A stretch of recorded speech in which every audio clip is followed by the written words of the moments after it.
Admitting that one has poor personal hygiene and making the effort to correct specific hygiene problems is the first and most important step to cultivating good hygiene. Some issues may be readily apparent and easily correctable, such as infrequent bathing or poor personal dental care. Others may be less apparent, particularly if one has become accustomed to them. As such, one may need to conduct some research by reading books, searching online, or asking friends and family in order to determine the best ways to improve one's poor personal hygiene. Correcting the most fundamental problems will not have a lasting effect on poor personal hygiene unless one develops and adheres to a strict hygiene regimen.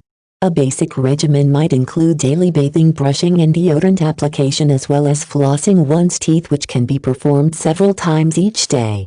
Further regular aspects of preventing poor personal hygiene may involve keeping one's hair a manageable length, seeing a dental hygienist a couple of times each year, and confronting specific issues such as bad breath or body odor.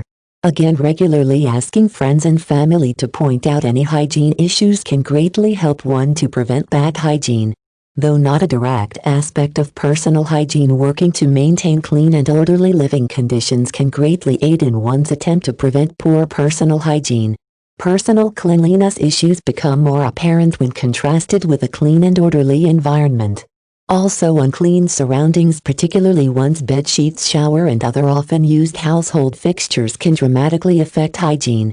Preventing poor personal hygiene often involves a drastic change in lifestyle, and altering one's surroundings to reflect that change can greatly help to ensure that the changes are not temporary.